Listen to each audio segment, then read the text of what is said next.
गरीब के मन में ये बात आए जायज है, मगर अमीरों के मन में भी यही फिक्र। सारी गड़बड़ी मिडिल क्लास की है। वो अमीर बनना चाहते हैं लेकिन हैसियत है नहीं। पैसा बचाने के बजाय ब्रांडेड कपड़े खरीदना, वीकेंड्स में लंबे लंबे रेस्टोरेंट में जाके खाना खाना और न जाने क्या क्या। और यहीं से उसकी सारी परेशानी हो जाती है शुरू। उसका सुख चैन होने लगता है गायब और वो ज्यादा कमाई के चक्कर में हो जाता है भ्रष्ट। क्यों करता है ऐसा? क्यों पड़ता है चक्कर में झूठी शान शौकत की? मेरा मानना है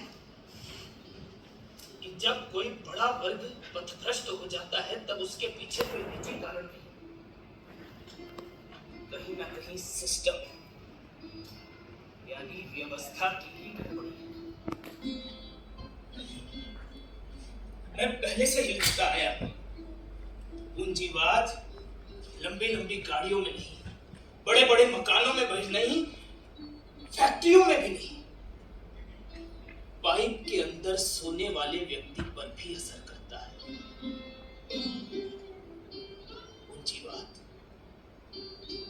पूंजीवाद एक ऐसा कीड़ा है जो सबको काटता है, किसी को नहीं छोड़ता।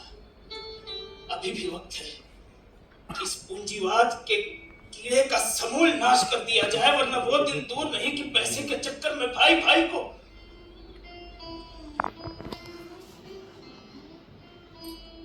न जाने क्या होगा, सोचकर ही रोंगटे खड़े हो जाते हैं। बस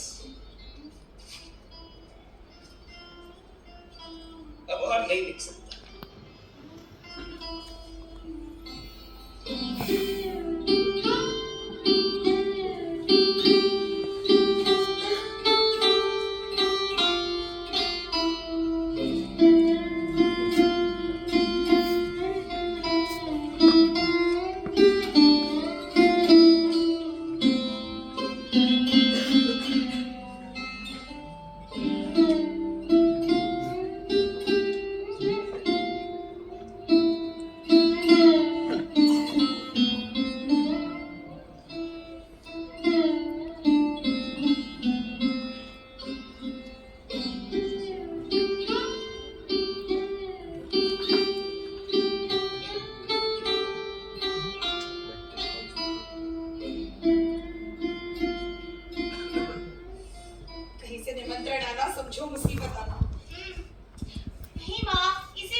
ध्यान ही नहीं रहता है। अब तुम ही बताओ कौन सी साड़ी पहनूं। माँ, मैं तो अपने लिए परेशान हूँ, तुम्हें क्या बताओ। एक तो कितने दिनों से तुमने हम लोगों के लिए नए कपड़े नहीं खरीदे। बताओ, ये चल जाएगी? अरे कोई मेरी भी सुनेगा। मैं ये वाला सूट पहनूं कि ये? अच्छा तो है, क्या बुराई है इसमें? निक्की दीदी की शादी में यही नहीं पहनी थी मैं। अरे निक्की दीदी की शादी को 1 साल हो गया, किसको याद होगा तुमने क्या पहना था? वाह वाह वाह वाह, फोटो नहीं खींचती। कोई फायदा नहीं हो गया, चुपचाप पहन ले। अरे ऐसे कैसे पहन लूं? अच्छा ये बता, मैं तेरी साड़ी पहनूं? छोड़ छोड़ छोड़, चुप। तो कैसे नहीं पहचान जाएंगे लोग? तो मैं क्या करूं? माँ, तुम हम लोगों के लिए नए कपड़े कब खरीदोगी? बेटा कुछ पैसे आ जाएंगे तो खरीद दूंगी। अरे अनिमेश कहाँ रह गया? वो चला है कि नहीं? वो कह रहा था बाहर तक ही छोड़ेगा, अंदर नहीं आएगा। क्यों? उसके पास भी तो नए कपड़े नहीं है ना। अच्छा, मतलब तुम लोगों को हर शादी में नए कपड़े चाहिए। फिर तो निकल गया कबाड़ा। तुम्हारे पिताजी की कमाई ओके ओके माँ, भाषण मत दो प्लीज। देखो भाषण नहीं दे रही, चलना है तो चलो, वरना रहने दो। जल्दी। अरे अनिमेश फोन छोड़ो, इधर सुन। उसका कोई भरोसा नहीं माँ, हम लोग ऑटो में बैठेंगे और चले जाएंगे। अरे वो तो ठीक है, पर आते आते देर हो जाएगी। अनिमेश अनिमेश। क्या है माँ, क्यों सीख रही हो? तुम तैयार नहीं हुए? कहाँ के लिए? अरे प्रफुल्ला के बेटे की शादी है आज, तुझे कुछ ध्यान भी रहता है कि नहीं? हाँ तो इसमें क्या तैयार होना, मेरी शादी तो नहीं है ना।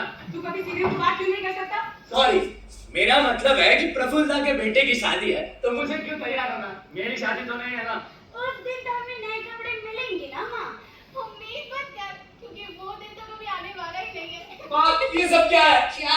मतलब कि इस तरह से बोलेंगे सब लोग मुझे कि मेरी शादी कभी होने ही वाली नहीं है। अरे किसकी शादी हो रही है भाई? इस घर में तो किसी की नहीं। तुमने अभी तक दुकान नहीं खोली? जा रहा हूँ ना। दुकान के अलावा भी कई मुद्दे हैं जिन पर चर्चा होनी चाहिए। दुकान ना हुई जिंदगी होगी। दुकान क्या करेगा ये बता? 9 बजे तक दुकान खुल जानी चाहिए और ये जनाब है कि 10 बजे तक घर में ही बैठे। हाँ तो कौन सी ग्राहकों की लाइन लग जाती ना। अरे लाइन भले ही ना लगे, ऑफिस हो या दुकान समय पर ही खुलना चाहिए। अरे मैंने ही रोक लिया था, कहाँ थे तुम अभी तक? अरे अपनी डाक लाने गया था, डाकिया को खोजते खोजते रामकृष्ण बाड़ा तक जाना पड़ा। अरे इतनी भी क्या जल्दी थी, कल सुबह तो आ जाती ना डाक। पापा, आप नहीं आ रहे क्या? कहाँ? अरे प्रफुल्ल जाके यहाँ, आज ही तो शादी है, इसीलिए तो तैयार हो रही हूँ। अरे बाबा आज ही शादी? देखो तुमको चलना है तो चलो, वरना रहने दो, हम लोग रात तक आ जाएंगे। अरे जाना कैसे नहीं है शारदा, उसने पूरे घर को बुलाया है। लेकिन मैं शाम को ही जा पाऊंगा, एक बहुत जरूरी आर्टिकल लिखना है मुझे दैनिक हिंदुस्तान के लिए। और तुम मेरे खाने की चिंता मत करना, मैं क्या हाँ तुम खिचड़ी खाओ। हाँ तो वही करने वाला था। बनाकर। हाँ, बना लूं।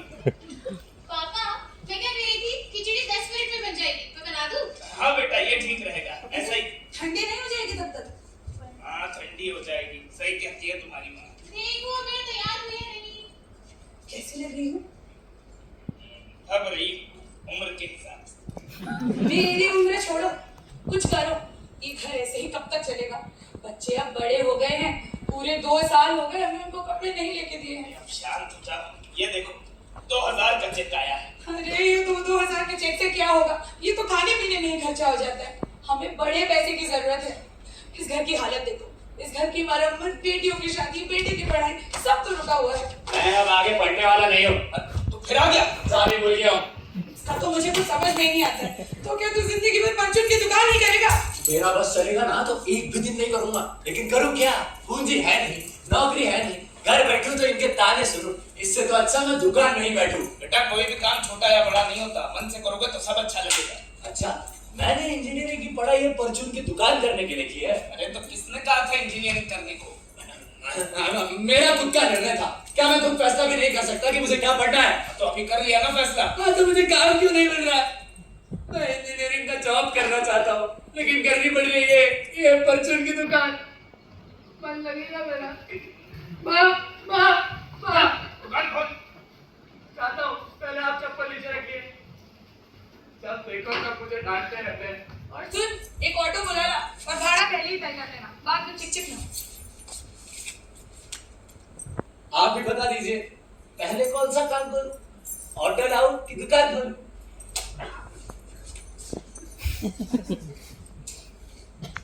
जब बुरा समय चल रहा हो तो पूरे घर को आपस में सहयोग करना चाहिए। बुरा वक्त कब नहीं था? जब से आई हूँ तब से यही सुन रही हूँ। हाँ गलत चुनाव कर लिया तुमने तो मैं क्या कहूँ, इसकी सजा तो भोगनी ही पड़ेगी। अरे अब ये सब बातें छोड़ो, सच में बहुत मुश्किल हो गई। बेटियों की शादी नहीं कराए तो कहीं मुंह दिखाने लायक नहीं रह जाए। देखो ये हमारा कठिन समय चल रहा है, ये समय बीत जाने तो सब ठीक हो जाएगा। सब ठीक हो जाएगा? कैसे ठीक हो जाएगा? कहाँ से ठीक हो जाएगा? तुम्हारी कोई लॉटरी लगने वाली है क्या? अरे मैं तो कहती हूँ कि तुम दोनों बैठो और कुछ सोचो। कुछ नहीं तो ये घर ही बेच दो, हम दूर कहीं झोपड़ी में रह लेंगे। कम से कम एक पूंजी तो होगी, अनिमेष कुछ कर तो सकेगा। लेक्चर बंद करो, पूंजी और पूंजीवाद मुझे चिढ़ है इन दोनों शब्दों से। तुम्हारे चिढ़ने से क्या समस्याएं दूर हो जाएगी? अपनी चिढ़ अपने पास ही रखो और समस्याओं का निदान सोचो। समझ में नहीं आ रहा है क्या? सोच रहा हूँ कोई छोटी मोटी नौकरी ही करूँ। मैंने शुरोदा से बात कर ली है, वो मुझे अकाउंटेंसी सिखा देती, 4-6 दुकान भी पकड़ा देगी, एक सहारा हो जाएगा। देखो तुम वही काम ढूंढो जो अब तक करते आए हो। लेकिन इस काम में पैसा कहाँ है? क्यों किसी अखबार में तुम्हें संपादक की पोस्ट नहीं मिल सकती?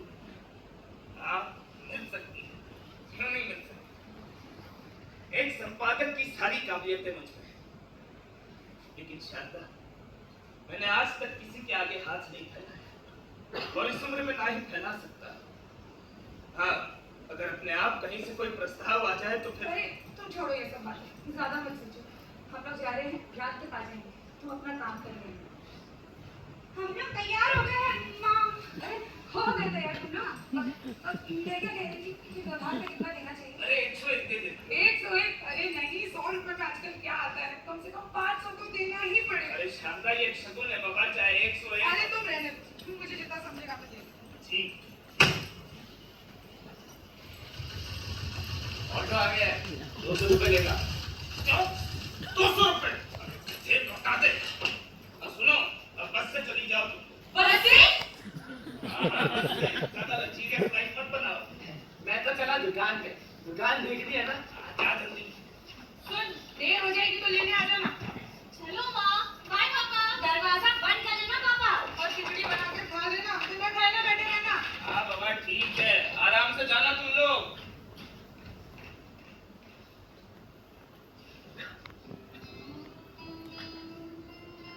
जब चारों ओर से मुसीबतों की बौछारें हो रही, हवाओं के थपेड़े पड़ रहे हों और सूरज की चिलचिलाती धूप जला डालने को तैयार बैठी हो, तो बस माँ की गोद में झुक जाने का मन करता है। लेखन भी तो माँ की गोद ही है।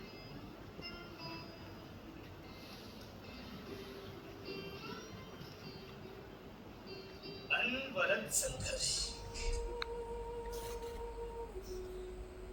अनवरत युद्ध। युद्ध वही नहीं जो लड़ा जाता है सिर्फ गोलियों से, युद्ध होता है अपने आप से भी। युद्ध वही नहीं जिसमें खनखनाती है तलवारें, युद्ध निशब्द भी लड़ा जाता है। युद्ध वही नहीं जिसमें बहता है रक्त, कटती है भुजाएं और होता है छेदन। युद्ध रक्तहीन भी लड़ा जाता है। तलवारें नहीं खिंचती, तीर कमान नहीं उठते, फिर भी छलनी होता है